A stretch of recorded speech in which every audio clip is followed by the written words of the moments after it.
I want to talk about sowing seeds, but I also want to talk about this going slow to go fast, because as I was doing some research this morning on a bunch of other stuff, this podcast came up where somebody interviewed Mark Cuban, and I really like Mark. He's got his issues, but I really like some of the things that he does. Mark Cuban, owner of the Dallas Mavericks, and I was so proud because he used one of the things I say.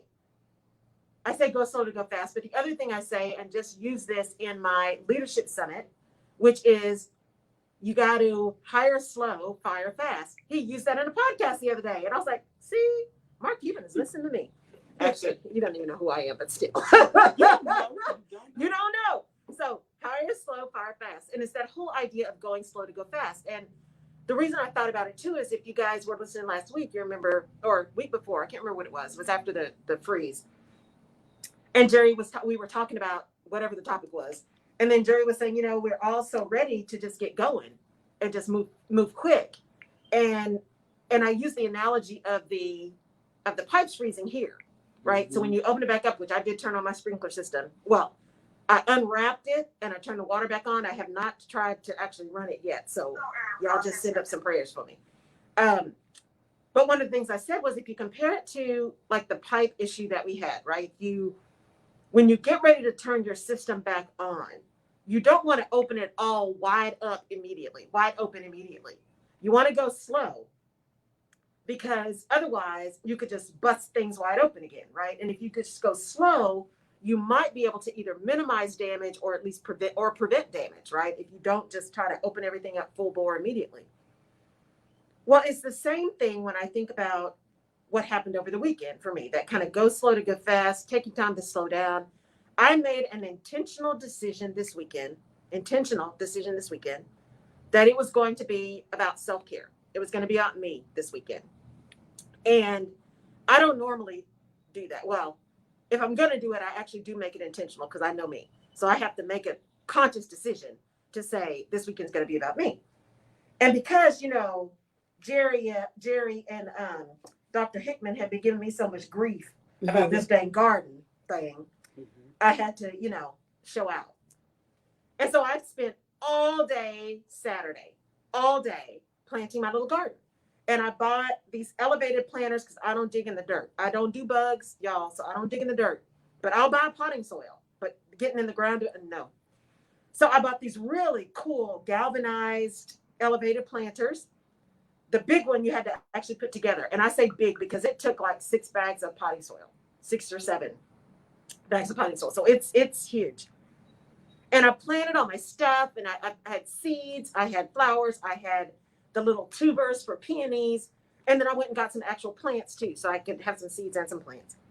And I did cucumbers, which I'm excited about.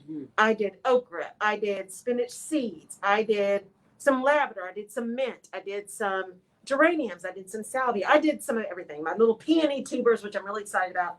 I did strawberry plants, and I did a blueberry bush. That's probably the thing I'm most excited about. I don't know why, but I cannot wait to see this blueberry bush. So I get everything all planted. I go inside. I am sore, right? I mean, it's been a lot of work, because I've been putting together planters. I've been hauling bags of potting soil. It's been some work. I get up Sunday morning, Palm Sunday, right? Get up, getting ready, opening up. And I love that first ray of sunshine, going out the first time, taking that first deep breath and looking up at the trees. And I get out, and some little so-and-so has dug up my stuff. Right? Now, they didn't completely destroy all the plants, but they and I know it's squirrels. Digging for nuts. And so I nearly lost my mind. I was so irritated. Posted on Facebook. I'm like, you have got to be kidding me. And I said, okay, well, let me just calm down. Let me regroup. I got up Monday morning, bought some repellent. Thought it was working. Didn't really. Put some out, right? Monday morning. By Monday evening, I still saw some stuff, so I put some more out. I'll be danged if I didn't get up this morning and see some more holes. So after yesterday, spending a lot of time yesterday trying to look for kind of these portable greenhouses, I'm just going to have to break down and just get one, because, see, I'm going to have to shoot something if they keep digging up my stuff. But what it made me think about, this whole seed sowing, And as we end this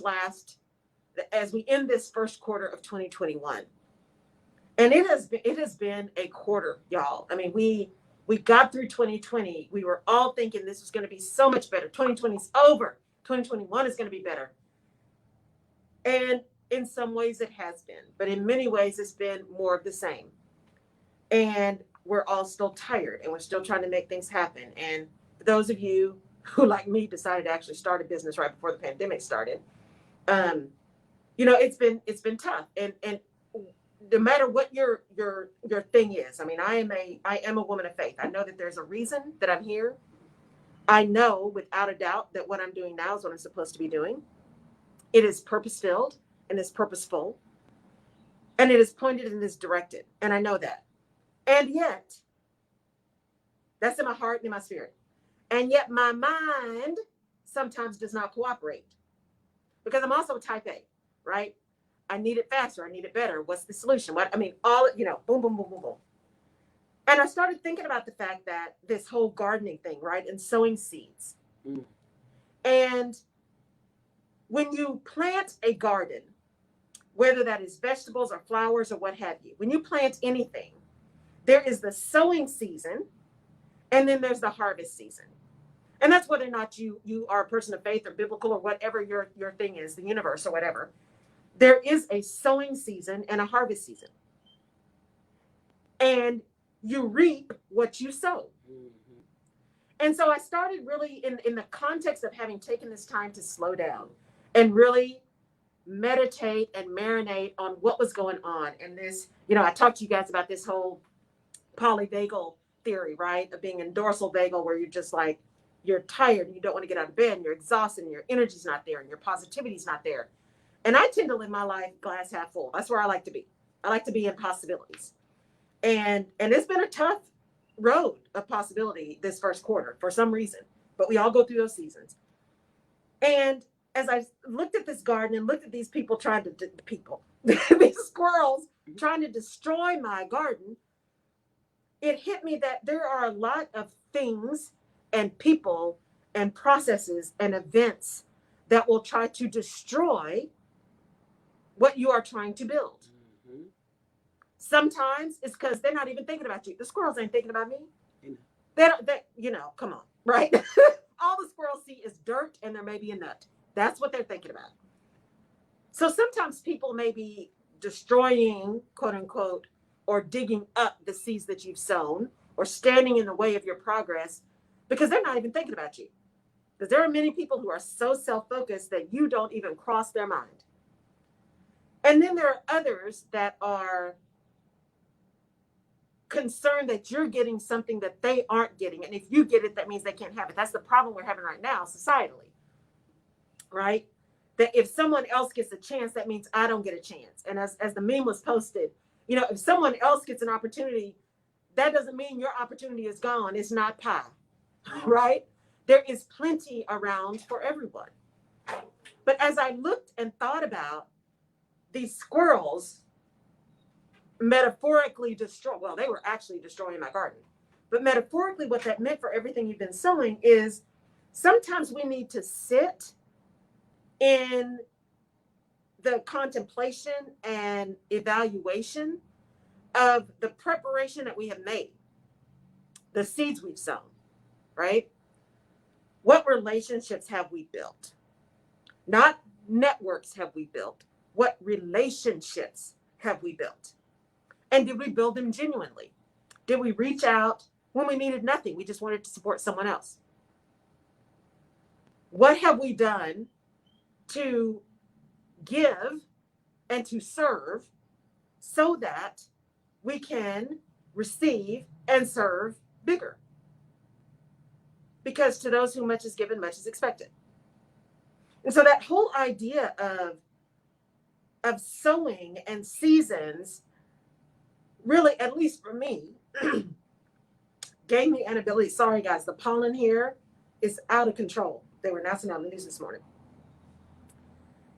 Thinking about that sowing of seeds and really having literally had my hands in the dirt this weekend, really made me start thinking about some of the conversations I've been having with people who are leaders or new leaders, about to be leaders, building teams, trying to build teams, trying to get their teams aligned, and the seeds that they're sowing as leaders, how they're talking to people, how they're uplifting people, how they're training and evaluating people, right? How they're managing performance, all those things that sow seeds of success, how they are delegating, not abdicating, right? Because in delegation, you're giving people opportunity. When you abdicate, you're completely removing yourself from responsibility.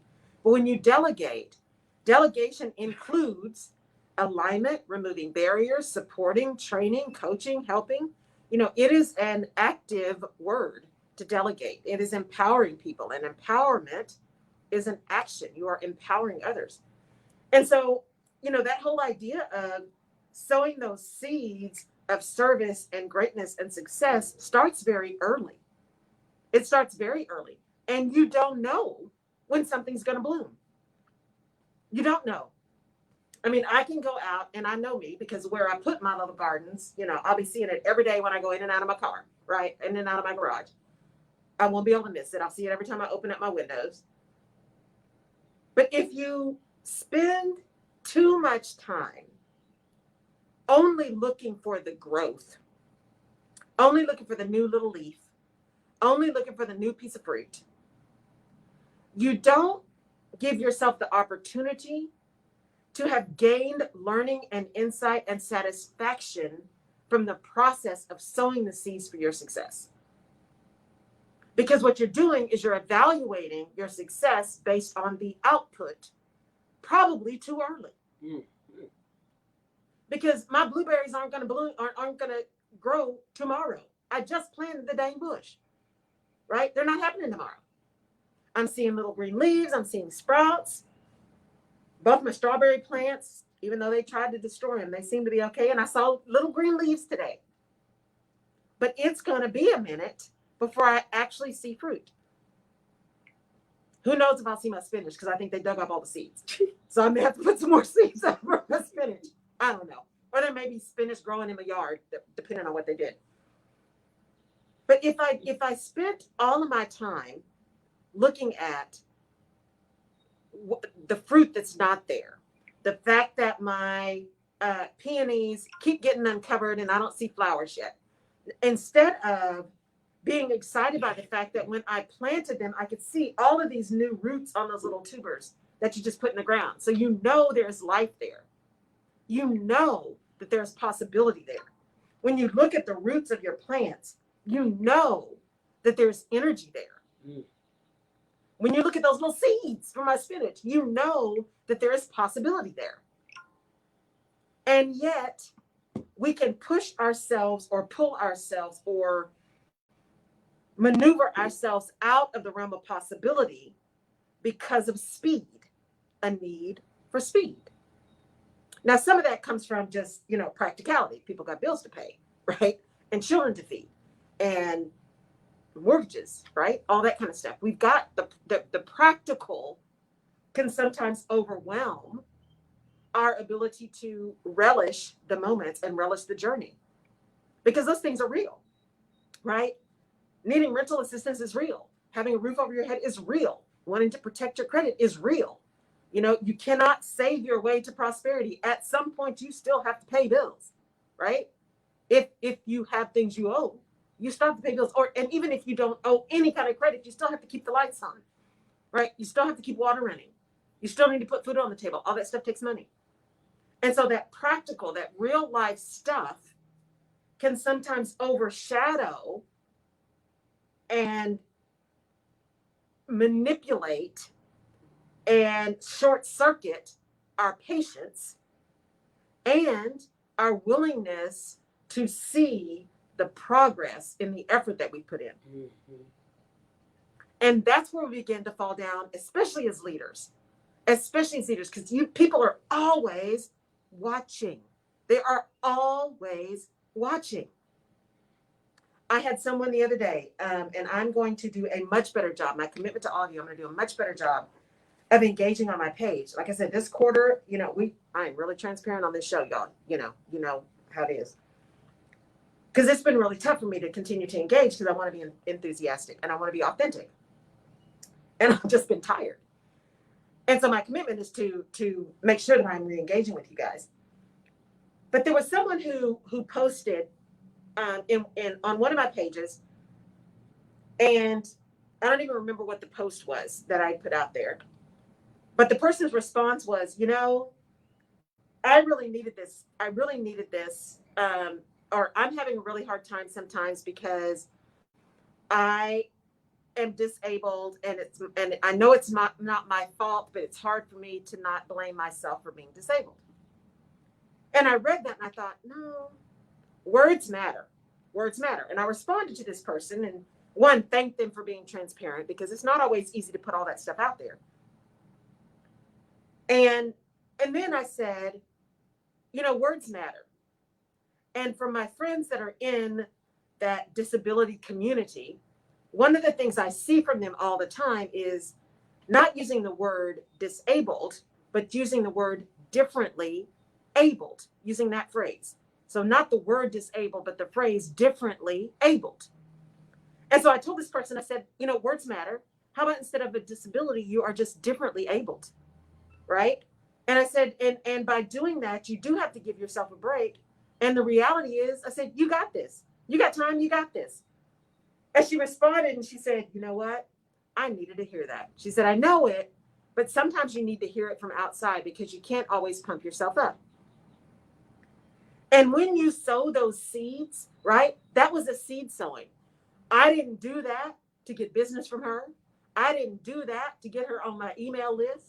I didn't do that so I could go sell her something. I did it because I saw something that she wrote and it concerned me about where her spirit was. And my spirit led me to just say, you know what? It is differently abled and you got this. And I meant it. I meant it from the bottom of my heart because we all got this. We do. We just have moments in the valley.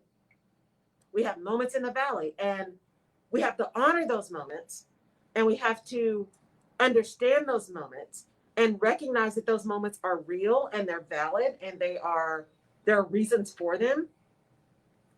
And then we need to create our villages, right? We need to create our tribes. We need to create the people who are around us to help us not stay in that valley.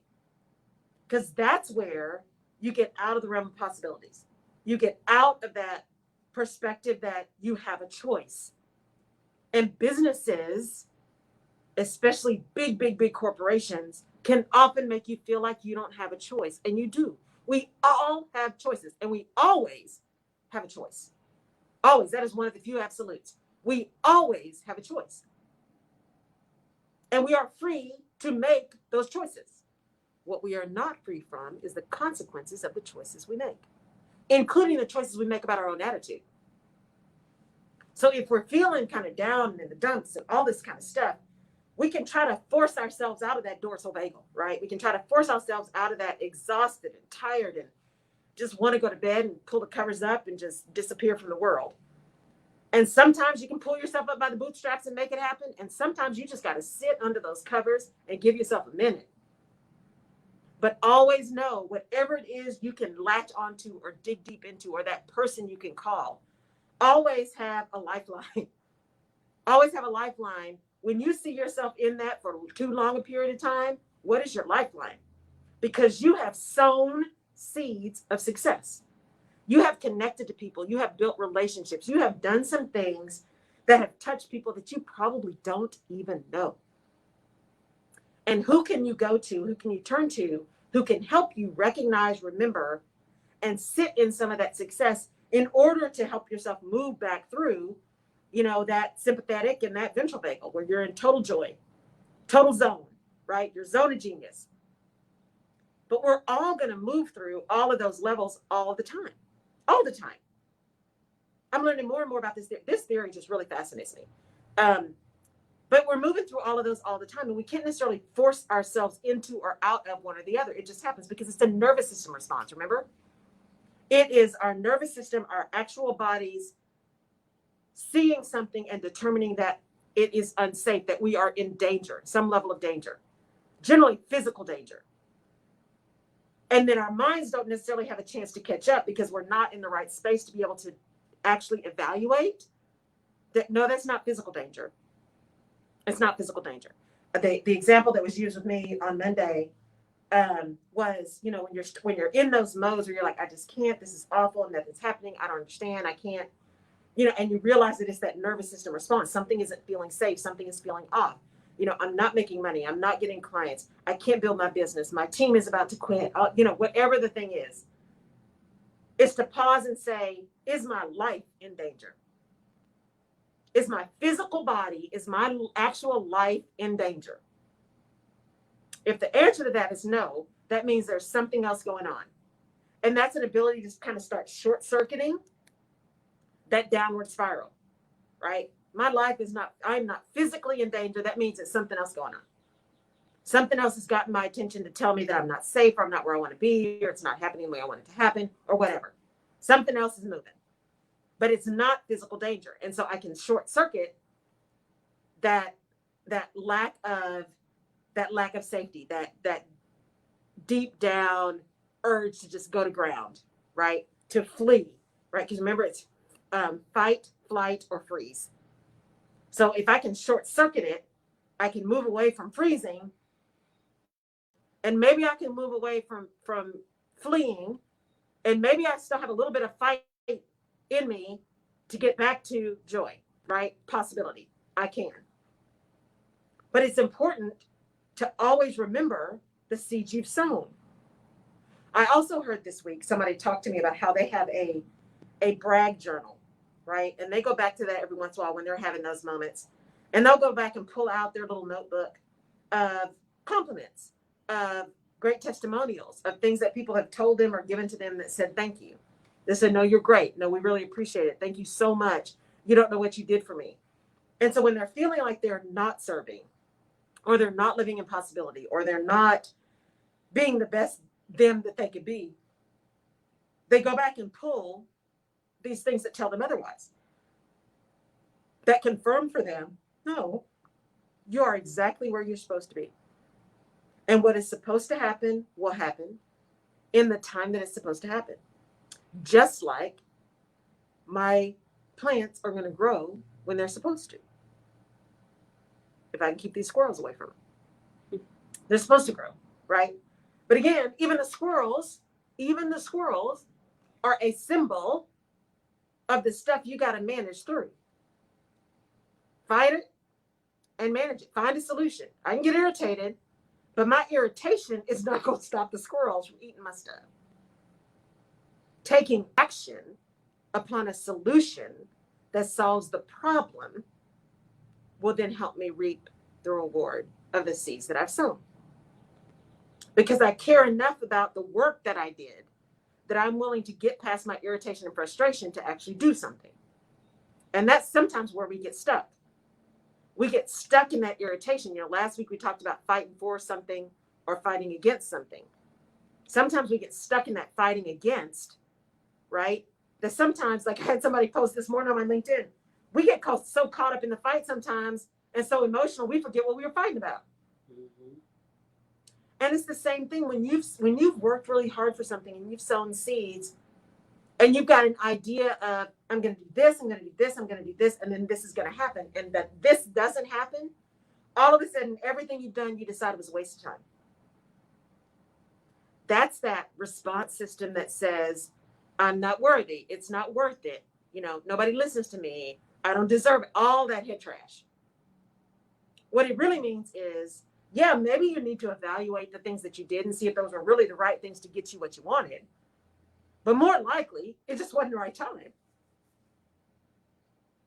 Because it doesn't always happen in the time we want it to happen. And failure is not final. What is that saying? I never fail. I either win or I learn. If you can take those setbacks as opportunities to learn, opportunities to understand what seeds you were sowing and whether or not those are the right ones or whether or not you need different ones. If you can take that time to evaluate your village and maybe see there's some villagers who might need to be exiled from the village, or some villagers you need to bring into your village, right? There are always things that you can do to modify, to adjust. You don't throw the baby out with the bathwater. Didn't you post something about that yesterday, Jerry? I said if that baby is making the water dirty, bye, baby. Okay, well, maybe don't pay attention to what you're saying. But yeah, sometimes, and actually, sometimes you do need to just start all over. Sometimes you do. That's just reality. But most of the time, it's small tweaks. The biggest thing about you planning that, though, and I want the listening audience to know, and that's when everything tries to come and make you think you made the wrong decision. Right. Your biggest hurdle was you're not a dirt girl. You don't want to put your hands in the dirt. You don't want to do it. But to see that later, when I saw the tag, and so I'm like, wow, I like those planners and the excitement of the fact that you started. Yes. And everybody else jumped on the bandwagon, like, oh my God, that's nice. Look at the planners, blah, blah, blah. Exactly. Well, of course, here comes the squirrel. Was it all about distracting you from the biggest thing that happened? Because you got over your hesitation of getting in the dirt. And and I'm still not going to be, you will not see me planting anything on the ground. That's not going to happen. You don't know that. I know. Because see, there's bugs and other kind of stuff down in there. That's not happening. I'll do a planter with potting soil all day long. All day long. If it's raised up and I can control what the dirt is, we're good. But see, I can't control what's in the ground. Is that the problem? And you might dig up something that's a problem. And those problems, I just assume let they say to each his own. I'd like to let the worms and the grubs and the bug, y'all can have it. Just live in peace. You won't have disruption from me, not from this girl, right? But I need to leave. I'm leaving your stuff alone. Leave my stuff alone. That's all I'm saying, right? But you're right, Jerry. It's that whole idea of, we do have to step out. And I love flowers. I love them. And I don't mind getting out and trimming. Like when somebody else has planted, I will trim my flowers. I love geraniums, and you have to clip the dead ones off every once in a while, just like roses and all that stuff. That kind of stuff I'll do, pruning and taking care of and all of that. The initial planting is a problem. But these planters that I did, that sowing the seeds of that, and it was good for me too, because like I said, one of them I had to actually put together. Well, all of them we had to assemble. But that big one, I actually it came in a flat box. So I had to put that whole thing together. And it's galvanized steel. And, when they manufacture stuff, all the holes don't always line up. And, it's just, and my back was hurting and I was on the cement on my knee. I mean, y'all, I wish I'd had a video camera because it was probably hilarious. But I got it done. And so for me, that work with my hands to build things is always peace for me. When I was doing a lot of scrapbooking, that took my mind off of stuff. I was working with my hands. It was creative. I could see what happened at the end. When I was little, my brother and I, we would come here to visit my grandmother, come here to Houston and visit my grandmother. And we'd always go to the Toys R Us over there past the old Palm Center. And I think it's it used to be Gulf Gate. And we go to Toys R Us, and I'd always get a model, like a model car to put together, those plastic cars with the glue and all that kind of stuff. And everybody was like, but you're a girl, why'd you do that? You know what it was? One, I love cars. Always have.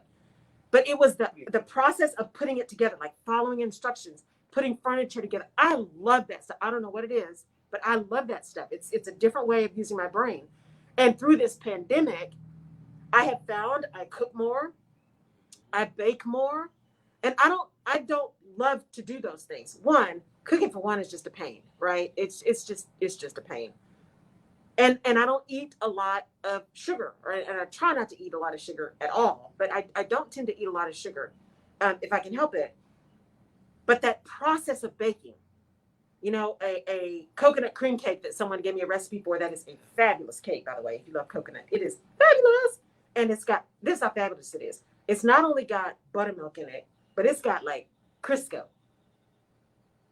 and coconut flakes. I mean, I'm telling you, it's decadent. Anyway, but it's a process, right? Because you're mixing the cake, but then you have to separate the eggs because you have to put the egg yolks in, but then you later on whip the egg whites and put it in the back. I mean, it's like a process. And then there's the icing, which is a whole nother process.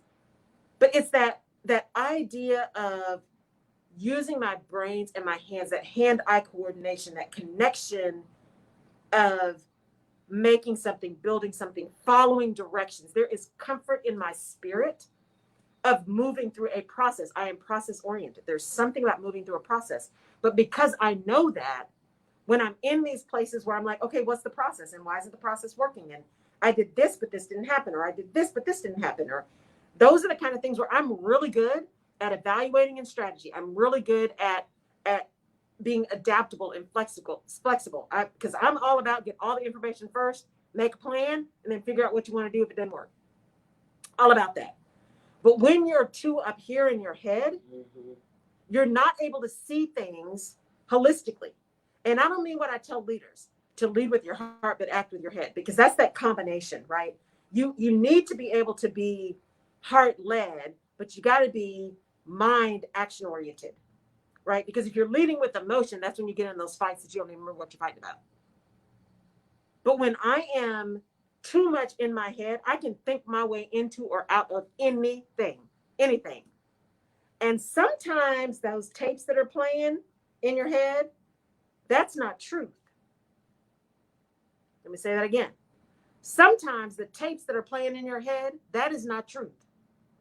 Because those tapes will tell you you're not enough. You didn't prepare enough. You're not good enough. Proper prior planning prevents poor performance. So what did you do that it didn't turn out the way you wanted it to? You're not worthy. You're not enough. You're just a backup plan. If you just work harder, then they'll get it. If you're nicer, then they'll love you. You know, whatever the thing is. That's head trash. That's head trash. And so if you've sown seeds and you've been intentional about the seeds that you're sowing, it gives you an opportunity to think deeper, to pause, to go slow, knowing that ultimately you'll be able to go fast, right? If you think about people who run track, not the sprinters, because they got to get off the block fast. But if you think about people who are training for running, they don't go out as soon as they hit the track and start sprinting. They're doing warm-ups. They're doing maybe short little sprints, and then they just jog. They're warming up the body, right? Anybody that's doing any kind of workout or any kind of exercise, one of the things you do is you warm up the body. You don't just jump in. So when you give yourself that opportunity to sow those seeds, to have gotten really ingrained in what you're doing and how it's connecting and how it connects to your mission and how it's serving others and where its purpose is connected to where your purpose is, and you can slow down enough to understand that and appreciate that, your ability to then move faster based on the information that you give and the feedback that you get from all of that effort is exponential. Go slow to go fast, right? You hire slow, but you fire fast. You take your time getting people in your village that you need, and those that are no longer serving you, those people that are hurting you, you move them out quickly. Because not only are they doing damage to you, they're probably doing damage to your business and to your team.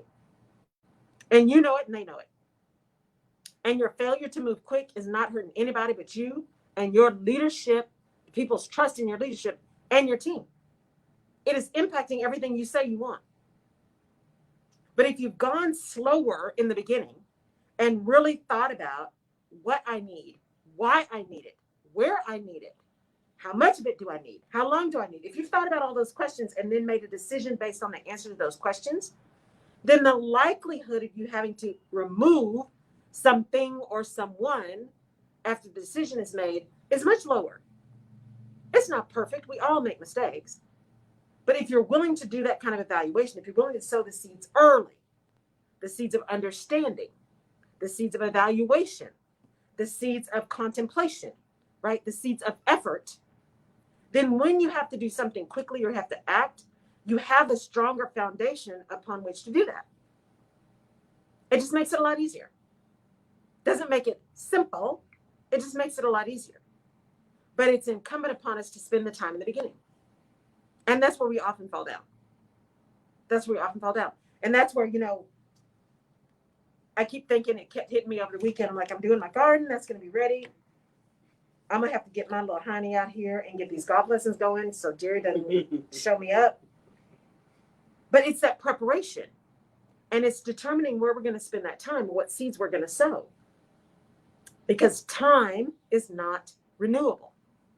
Time is not renewable. I did an interview yesterday, and you guys will hear it when the podcast drops on Wednesday, with Rachel Perry. I think you guys will really enjoy it. She's the only African-American woman, the only Black woman who is leading a regional office for Aon, which is a huge, commercial risk organization. And her story is just incredible. And we got to part of it. And I probably will do a second interview with her to just get more of her story. But one of the things she said, which hit me, was instead of saying life is short, like we always say, man, you got to do these things because life is short. You really got to appreciate because life is short. What she said is life is rich. Life is rich. And you want to live it broadly. Right? You want to live it in a lot of directions. And that we all go through these periods of time where we're so career focused. And we do, right? All of us do, especially those of us who we get up, we go get trained, whether that is college or vacation or whatever. And then we go get a job with the idea of continuing to progress, right? Maybe because that's what we really want. Maybe because that's what someone's told us we could do, whatever the reason. That's kind of where we get going. And we get so focused on that career and career development and career movement that we lose our why, and we lose our energy around it, and we lose our ability to step back and live life broadly, live it in all directions, not just one. That's the other reason I talk about career flow as opposed to career path. And I can't take credit for that. I heard that at an HR event, and I believe it was the Chief Human Resources Officer at Marathon, who talked about how they no longer talk about career pathing, they talk about career flow. Because that enables people to think more broadly, right, richly about their career. That is not just up. Careers are sideways and diagonal and down and then up. I mean, they're all over the place. Because the idea is, what have you learned? And what feedback are you willing to get from the seeds you are sowing? And then act upon that feedback so that you can reap the benefits. If you are a leader, are you seeking feedback? And remember, leadership is about behavior, not about position.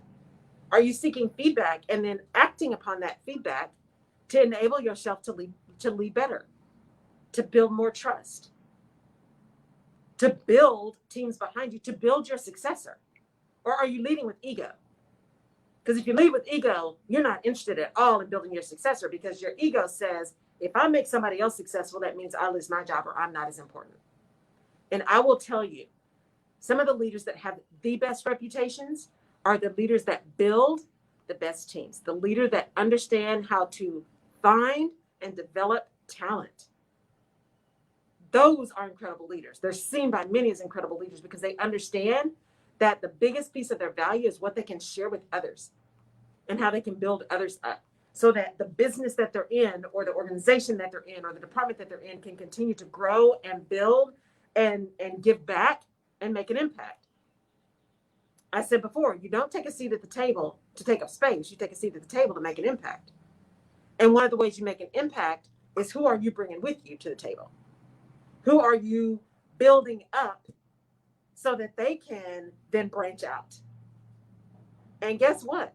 If you're not building a successor, that means you get stuck. So you're talking about protecting where you are. You may be making yourself stuck where you are if you are not willing to build others up so that you can replace yourself. You want to work yourself out of a job because that gives you an opportunity to get the next thing that's better. Especially if you've been sowing seeds, not only of your own skill and success, but you've also been sowing seeds of opportunity for others, right? Building talent is sowing seeds. Those people that come back to you years later and say, man, you really made a difference.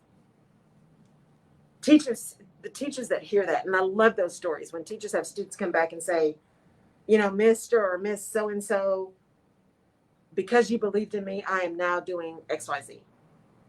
The impact you make, the world is so much bigger than just us as individuals. So all you little narcissists, I need you to step back, because it's not about you. It is not about you. We are connected. We are all connected.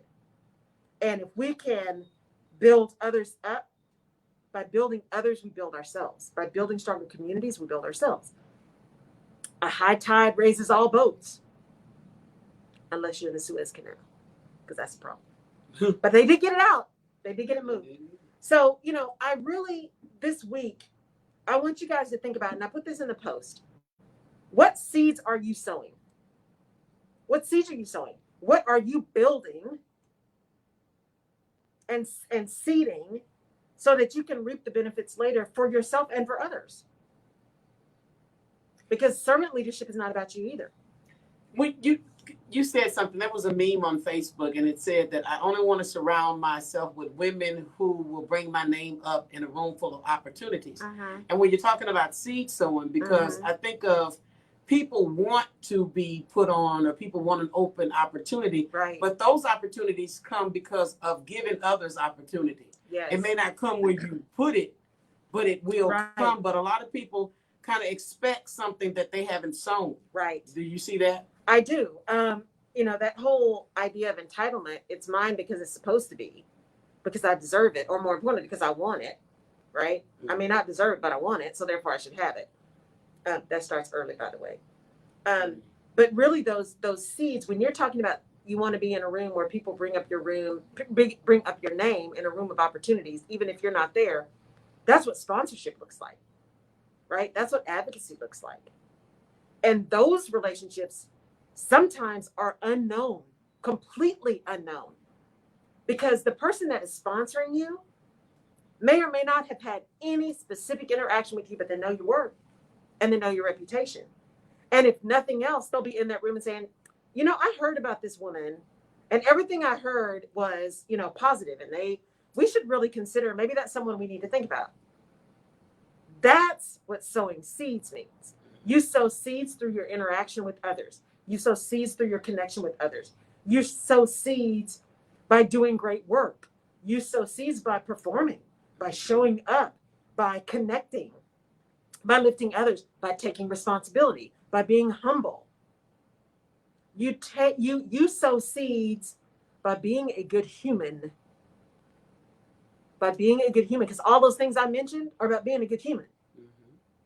Connecting authentically, right? Lifting others up, taking responsibility, being humble, owning your own stuff, because all of us got stuff. When you mess up, apologize and make it right. If you don't know, you say you don't know and you figure it out. You lead with honesty and truth and integrity, right? You don't claim perfection, because none of us are perfect. You work hard. You dig deep when necessary. You don't buy into the hustle, grind, all that kind of stuff that makes you crazy. But you do put in effort to reap reward. And that's sowing seeds, because you don't know who's watching. But someone always is. Someone's always watching. Something so simple as taking golf lessons. Yes. Hello. That's a seed, because it's not about the golf. No. And you and I talked about that. Yes. Because then, because that is sowing seeds. Sometimes sowing seeds in areas you're not familiar with. Right. Only to connect to the unfamiliar. Right. Because it's a step process to what we do. It is. And it's interesting because I only started the only reason I have golf clubs is because I started working at Deloitte in the Detroit office, and they were always doing golf outings, and I didn't want to have to sit in a clubhouse, so I had to do something, right? And that's why I started taking them, and I actually ended up loving them and loved being outside, and my hand-eye coordination can be interesting, but I had a good time, and we played scrambles, which meant we played best ball, which was good for me.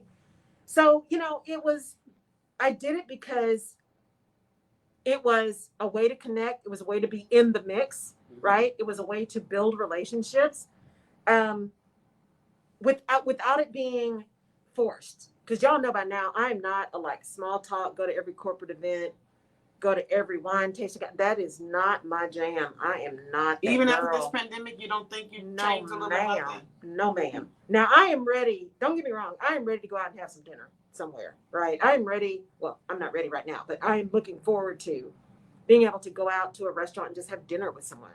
you know, and meet with friends and have our little, you know, sister circle. I'm ready to do those things again and reconnect with people. But I'm still not that girl that's going to go to that, you know, 5,000 person event and just chit chat. That's just not my thing. Now, when necessary, I will absolutely do those things, and I will show up authentically, right, and energetically, and I will engage. Absolutely. But I'm going to need about a week after that to recoup and recover, because it takes a lot of energy for me to do that. And it kind of does, because most people do that for, you know, networking. I like to go where I already know who I'm supposed to connect with. Right. And so I get that, because a lot of people do run themselves ragged by what they say, networking. Networking, yes. And again, I said that earlier, you know, yes, you can build a network, but what you want to build is relationships. Yeah. My friend Sharon talks a lot about her story in her life. Sharon Smith Akinsanya, she's up in Minneapolis.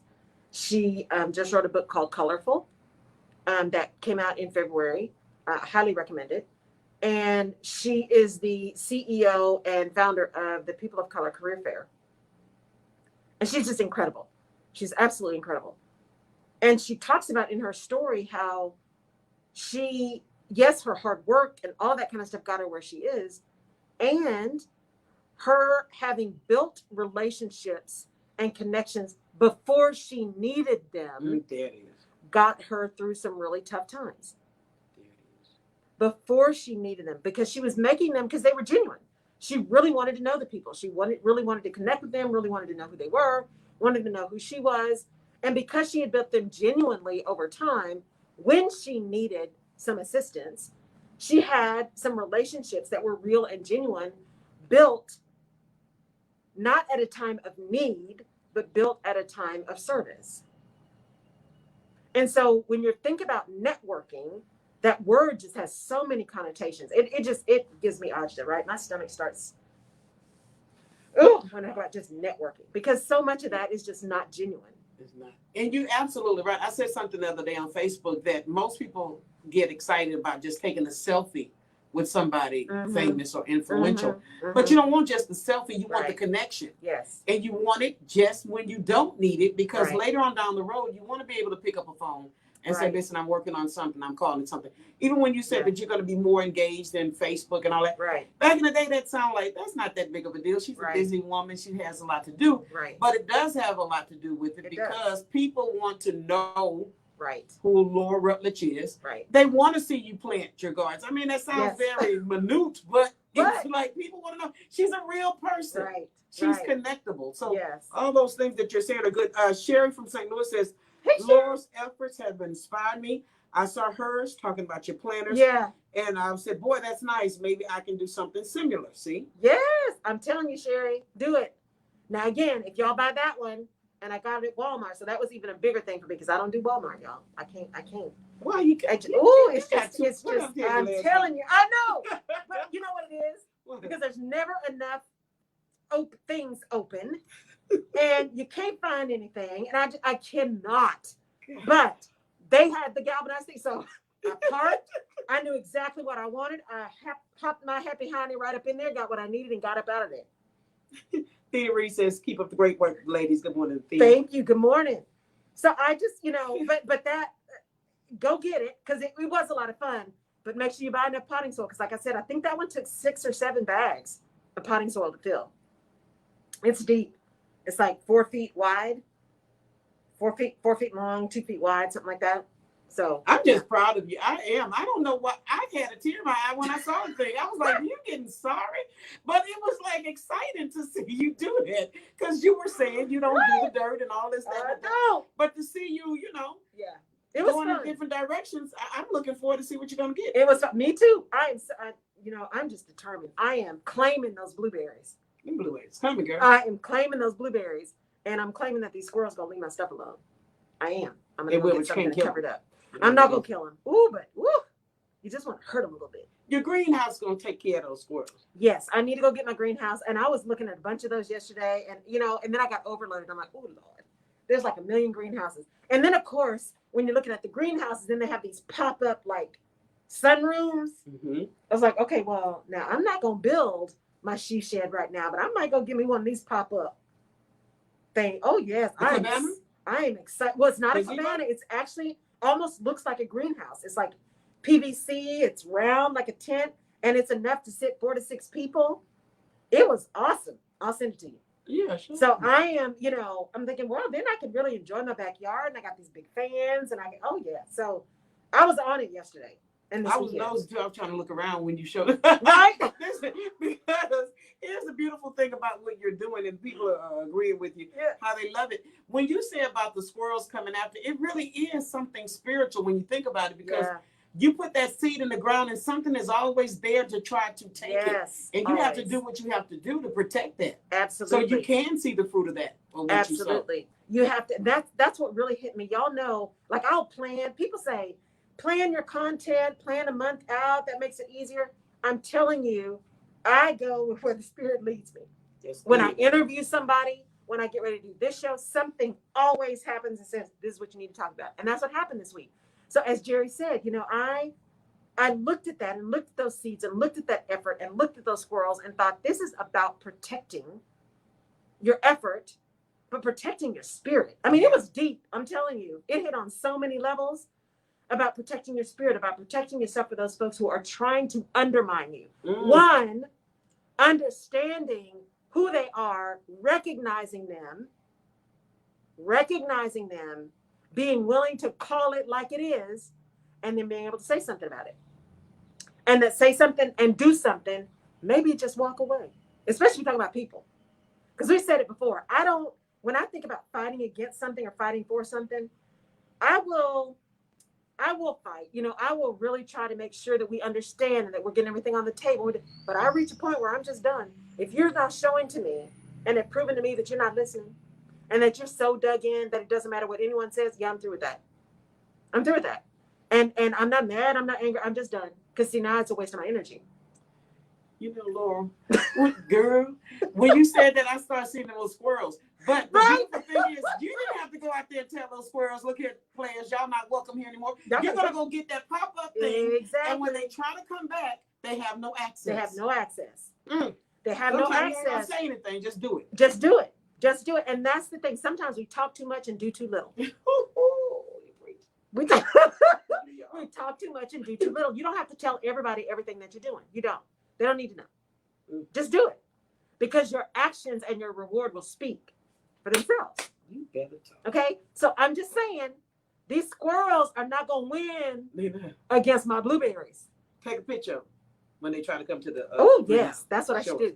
Because I got a camera. For some reason, my camera keeps missing them. So I'm going to catch these little suckers. Oh, they gangster. And I am going to put a barrier that protects my effort. And I want you guys this week to think about what seeds you're sowing for yourself and for others, and what you're doing to protect your spirit, what you're doing to protect your effort, what you're doing to protect those who are also trying to do good work. And it doesn't have to be big and bold and bad, and you don't have to announce it. You just got to do it. You just got to do it and take it from there. One more thing about them seeds, though, Laura. Yes. If you talk to them things, they'll really grow good. If you encourage them, and that is what us, as you've been talking about. Yes. If we get some type of, you don't depend on it, but a good encouraging word, motivation, other people who can come in agreement with what you're doing, that helps growth. It really does. I mean, just like that woman who's like, I really needed to hear that. It's like, I know it. Yeah. There are things that we know, but if other people remind us, it makes a difference. I talked about this with messaging, right? When we say things ourselves, when you say something, it comes out of your mouth and you can hear it. But when someone comes back to you, when someone repeats your words back to you, you hear it first. When you speak it, you're speaking it first. So your brain is thinking about what you're saying. It's not listening to what you're saying. It's thinking about what you're going to say. But when somebody says something to you, you're listening first. And so it's that same thing. Even if you know something, if someone else reinforces it for you, it just hits you different. Because you're listening first. Listen with your ears, listen with your heart, right? Listen with your spirit. So if you can be kind and lift someone up today, sow those seeds. Because you never know when that one word you say to somebody may be the thing that they needed to keep going today.